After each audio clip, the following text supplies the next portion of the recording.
Mana shunday yana siz haqingizda ma'lumotlarni jam etdik. Rahmatli Sherali Jo'rayev bilan birgalikda to'ylarga chiqqan ekansiz. Ular bilan konsertlarga, chet davlatlarga. Ular bilan esda qolarli qanday bir voqealarni eslaysiz?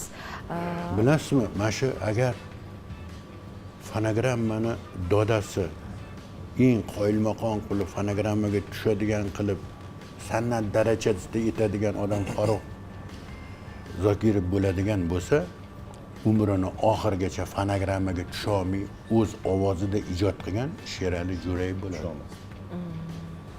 Haqiqatda rost. Hech qachon fonogramma yetmagan, borgan joyida chin dildan xizmat qilgan,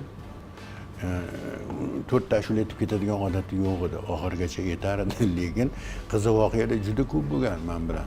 Va ular ham do'ppi kiyardilar, do'ppiga o'sha sadoqatlari boshqacha edi. Mana bugungi mavzuyimizga ham aloqador. Jetsoyga, Qozog'istonga xizmatga bordik. Sheraka endi bir marta sahnaga tushadigan bo'lsa, o'rtaga tushadigan bo'lsa, 2 soat, 1,5 soatdan kam ashula aytmaydi. Hamma maza qilib eshitadi, maza qilib o'ynaydi. Undan keyin kim bilan yonida borgan odamni esdan chiqarib qo'yish hech gap emasda. Meni ko'rdida to'xtab, hozir men bir qiziqchini olib kelganman.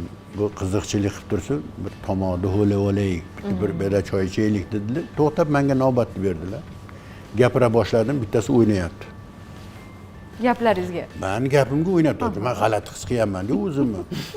Unga odamlar olib kelib pul qistiryapti, u olib kelib menga beryapti uni.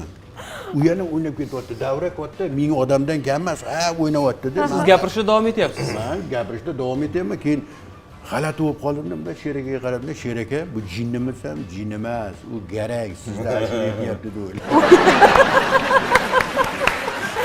Bu hayotda bo'lgan voqea. Chimkentga bordik. Sherakani yana bitta odatlari bor ediki, hech qachon to'yda tamaddi qilmasdilar. Hech qachon ovqat yemasdilar. Shu Termizda choy bo'lardi, o'sha tomoqda ho'llab choy ichib turardi, boshqa narsa yemasdi.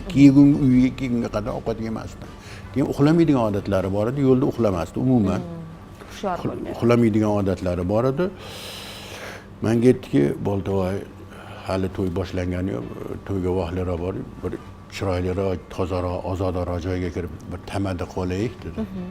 Kirdim, restoranga yetdimki, bir odam kelyapti, chiroyli qilib, ana qoshiq vilkalarni issiq suvda yuvgan, olib kelib chiroyli qilib, shunaqa dasturxon chiroyli qilib berdi. 3 ta kayfi bor odam o'tirgan ekan, nariyoqda. Shundan oldimga keldi, "Aynalang baka" dedi. Endi Boltovoy bo'lsa baka, Bahodir bo'lsa ham baka deyuradi qozoqlar dedi. Ikkita harfini dedi. Bir duo jasash aynalang dedi. Shuni duo qilganda 5000 tanga solib qo'ydi menga. Ketdi, ikkinchisi keldi. Menga avtograf jasash dedi. Shuni avtograf qo'ydim. Duo qildim, 5000 berdi. Sheraka ovqat yeb qarab o'tiribdilar. Uchinchisi keldi. Mana joyda suratkash jo'g'agan, fotoapparat jo'g'ay. Unaqa qo'yib yuborishdi. Unga 5000 berib Sheraka ovqat yeb menga qarab bo'ldi. Siz to'yga bormay chetda duo qiling. Har ikkalangizga sog'lik, omonlik tilayman.